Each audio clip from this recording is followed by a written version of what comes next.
نہیں ہے سر. ہمیں ضرورت اس لیے چوہدری صاحب ہے یہ لوگ جو ہیں یہ راندہ درگاہ ہے, اس وقت ڈسکریڈیٹڈ ہیں, پورے پاکستان کے اندر جو ماحول بنا اب they are thieves, they are dacoits, they have looted money and stashed in foreign lands.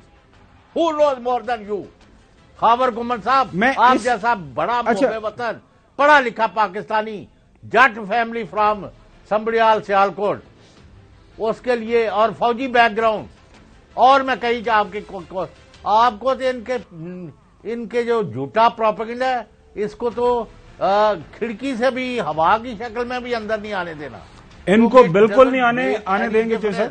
ان کو بالکل نہیں آنے دیں گے, لیکن ان کو جو ہے آئینہ دکھانا بڑا اشد ضروری ہے چوہدری صاحب. اگر ان کو نہیں دکھائیں گے, کیا آئینہ دکھائیں, آپ دیکھیں آئینہ کیا آپ دکھانے کی پوزیشن میں نہیں رہے. اچھا دیکھیں, آپ نے ان کے اربوں خربوں کے کیسز وہ ان کو ختم کرنے کا موقع دیا, ان کو کرسیوں پر بٹھایا, ان کا ملک کا اقتدار اور اختیار ان کے حوالے کیا. اب آپ کس منہ سے ان سے پوچھیں گے جی آپ نے یہ کیا کیا؟ تو وہ اب یہ 2-4-10 کروڑ کے تحفے تحائف جو ہے وہ یعنی رولز کے مطابق میں نے جو اپنا نقطہ نظر سے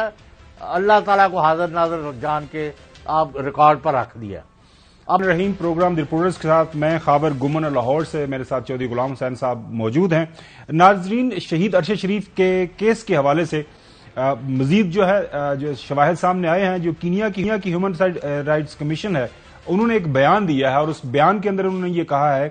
کہ جو شہید ارشد کی جو وہاں پہ شہادت ہوئی ہے اس کے اندر جو ابھی تک تحقیقات ہوئی ہیں اس کے مطابق یہ واضح لگ رہا ہے کہ وہاں پہ کوئی اندر سے کوئی لوگ شامل تھے. اس میں یہ بھی بتایا گیا ہے کہ جی وہاں کی جو پولیس ہے اس کے بیانات وہ آپ کے سامنے ہیں, وہ ان کے ساتھ نہیں ملتے. اس کے ساتھ وہ یہ بھی فرما رہے ہیں کہ ارشد شریف پر جو گولی چلانے والے لوگ تھے وہ تربیت یافتہ لگتے ہیں, لہٰذا یہ ایک پلانڈ جو ہے مرڈر ہے. اس کے بعد جو کینین پولیس ہے اس حوالے سے جو کینین ہیومن رائٹس کمیشن ہے وہ یہ بھی بتا رہے ہیں کہ ہم نے ان کے حوالے سے جو ابھی تک ڈاکومنٹری ایویڈنس اکٹھا کیا ہوا ہے وہ دستاویزات کی شکل میں ہم یہ بالکل چیزیں ساری کی ساری ہم رقم کر چکے ہیں کہ کس انداز سے جو کینین پولیس ہے جبری گمشدگی اور باقی لوگوں کو جو مارتے ہیں ماورائے عدالت, وہ بھی سارے کے سارے کیسز کا شمار ہوتا ہے, اور یہ کینین پولیس کی ریکارڈ کے اوپر ہے. اس کے بعد ناظرین, human rights cell supreme court Pakistan کا, ان کی طرف سے ایک لیٹر لکھا گیا ارشد صاحب کی والدہ کو. ارشد صاحب کی والدہ نے اس لیٹر کا جواب دے دیا, 2 سطری جو انگریزی کے اندر انہوں نے جواب دیا. انہوں نے کہا جی آئی ایم ہاؤس وائف, اور یہ جو انویسٹیگیشن ہو رہی ہیں اس حوالے سے میرے پاس کوئی انفارمیشن نہیں ہے, اور جو پروسیکیوشن ہے اور جو تمام تر شہادتیں اکٹھا کرنا ہے وہ ریاست پاکستان کی ذمہ داری ہے. میرا اس کیس سے اس حد تک جو انویسٹیگیشن ہو رہی ہے کوئی لینا دینا نہیں. یہ ریاست کا کام ہے اور ریاست کو یہ کام کرنا چاہیے, یہ ریاست کی ذمہ داری ہے اور ریاست کو اپنی یہ ذمہ داری نبھانی چاہیے. تو چوہدری صاحب, یہ ہے لیٹسٹ ڈیولپمنٹ ارشد صاحب کے کیس کے حوالے سے کہ آہستہ آہستہ یہ بات تو طے ہوگی, ثابت ہو گیا کہ ارشد صاحب کا جو قتل ہے پلانڈ مرڈر ہے. وہ پاکستان کے اندر بھی رانا ثناءاللہ صاحب ہوں, فیصل واڈا صاحب ہوں, اور بھی باقی لوگ یہ بات مان رہے ہیں. کینیا سے بھی یہی جو انفارمیشن ہمارے سامنے آ رہی ہے, لیکن ابھی تک جو کمیشن بننا تھا وہ کمیشن نہیں بنا. جو ایک ریکویسٹ کی گئی تھی سی ای او سلمان اقبال صاحب کی طرف سے اور ارشد صاحب کی فیملی کی طرف سے بھی کہ یو این کی سطح کے اوپر کوئی کمیشن بن جائے, کوئی انویسٹیگیشن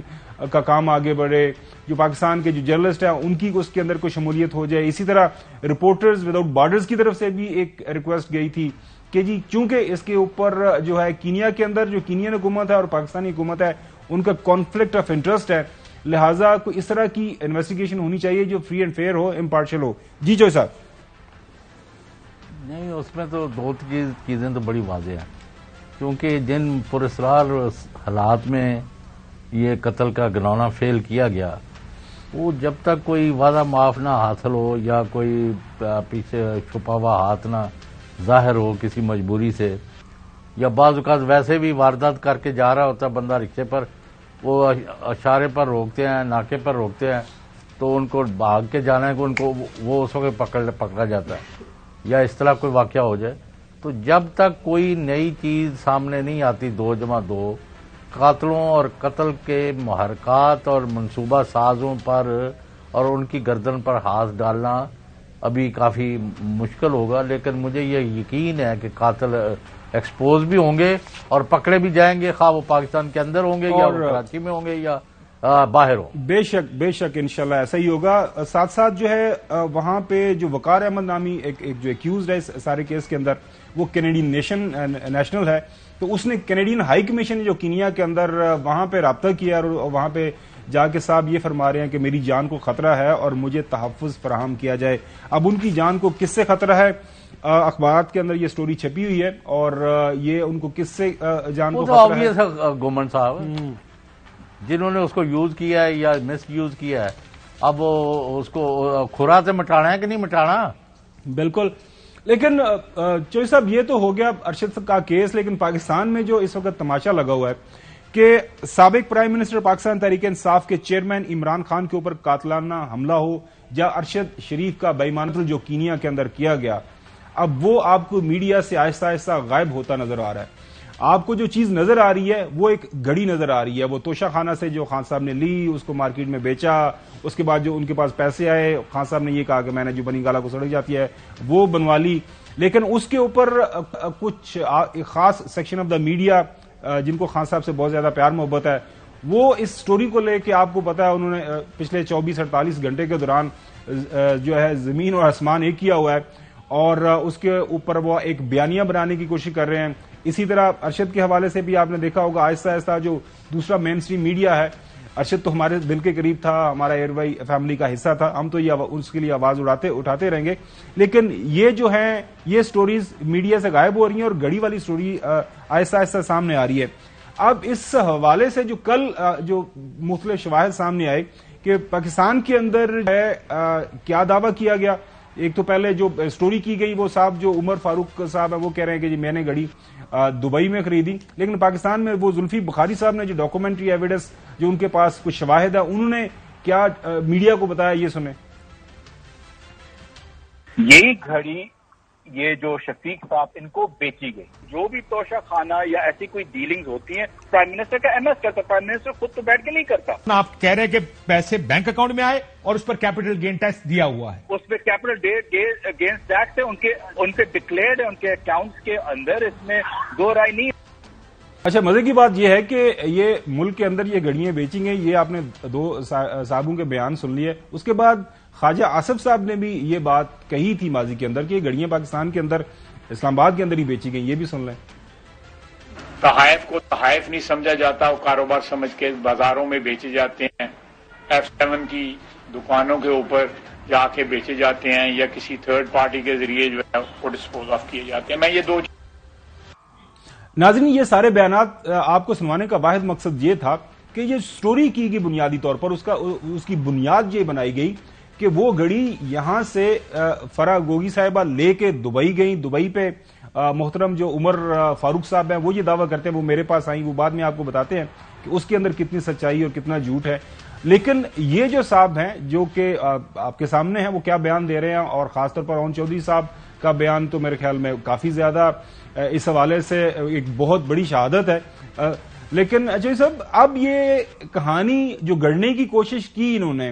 وہ تو آن دا فیس آف اٹ بالکل ہی وہ جو ہے جسے کہتے ہیں نا کہ ہوا میں کہیں اڑ گئی ہے، تو آپ کو کیا لگ رہا ہے کہ آنے والے دنوں کے اندر اس کہانی میں مزید یہ کوئی اور اس کے اوپر کوئی تیل ویل ڈالیں گے اس میں اس کو بڑھانے کے لیے، یا بس کہانی ختم ہو گئی؟ یہ دو جو مرضی ڈالتے رہیں، ایک تو ہمیں اس کو لے کے تو زیادہ عوام کا وقت ضائع نہیں کرنا چاہیے، ہمیں بڑے ایشوز پر جانا چاہیے، اور خان صاحب کے اوپر یہ مڈ سلنگنگ، یہ کیچڑ اچھالنا، یہ ان پر چھوٹے بڑے الزامات گاڑ کے یا بنا کے یا جس طرح بھی ہے وہ پھینکتے رہیں گے، اور باقی بعض چیزیں ایسی ہیں کہ جو میں مطلب میری عمر اب اس چیز کا تقاضا کرتی ہے کہ اپنے بارے میں ہو یا کسی کے بارے میں حقائق سے ہٹ کر بات نہیں کرنی چاہیے۔ یعنی اگر میں یہ جب شو ختم ہو، یہ دفتر کی پینسل ہے اور دفتر کے کاغذ ہے، اگر میں ساتھ لے جاؤں تو اٹ میکس نو ڈفرنس۔ یعنی کسی نے مجھے منع نہیں کیا، کوئی رولز نہیں ہے کہ آپ یہاں ایک یہ دو چار چیزیں جو ہیں اگر لے جائیں یا استعمال کرتے کرتے آپ گاڑی میں بیٹھ جائیں تو کوئی ایشو نہیں ہے، بہتر ہے کہ میں نہ لے کے جاؤں. دیکھیں جی صاحب، یہ ایک آرگومنٹ آپ جو کر رہے ہیں بالکل صحیح ہے، لیکن سوال جو اٹھانے کی ضرورت ہمیں پڑ رہی ہے مجبوری کی صورت میں،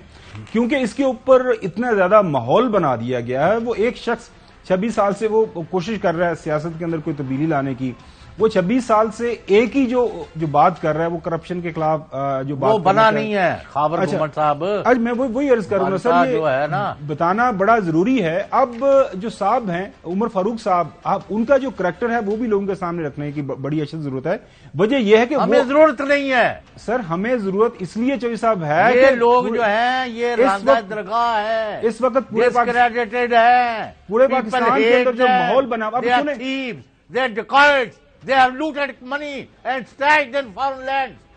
Who knows more than you? Khawar گمن صاحب، آپ جیسا بڑا محب وطن، پڑھا لکھا پاکستانی، جٹ فیملی فرام سمبڑیال سیالکوٹ، اس کے لیے اور فوجی بیک گراؤنڈ، اور میں کہیں کہ آپ کو تو ان کے جو جھوٹا پروپیگنڈا ہے اس کو تو کھڑکی سے بھی ہوا کی شکل میں بھی اندر نہیں آنے دینا. ان کو بالکل نہیں آنے دیں گے چوہدری صاحب، ان کو بالکل نہیں آنے دیں گے. لیکن ان کو جو ہے آئینہ دکھانا بڑا اشد ضروری ہے چوہدری صاحب. اگر ان کو نہیں دکھائیں گے، کیا آئینہ دکھائیں؟ آپ دیکھیں آئینہ کیا آپ دکھانے کی پوزیشن میں نہیں رہے. اچھا دیکھیں، آپ نے ان کے اربوں خربوں کے کیسز وہ ان کو ختم کرنے کا موقع دیا، ان کو کرسیوں پر بٹھایا، ان کا ملک کا اقتدار اور اختیار ان کے حوالے کیا. اب آپ کس منہ سے ان سے پوچھیں گے جی آپ نے یہ کیا کیا؟ تو وہ اب یہ 2-4-10 کروڑ کے تحفے تحائف جو ہے وہ یعنی رولز کے مطابق میں نے جو اپنا نقطہ نظر سے اللہ تعالیٰ کو حاضر ناظر جان کے آپ ریکارڈ پر رکھ دیا. اب آپ پھر بھی اس کو مصر ہے تو میں نے آپ کو بتایا ہے کہ یہ جو مڈ سلکنگ کرتے ہیں، یہ کیچڑ اچھال رہے ہیں نا، یہ غلط کر رہے ہیں.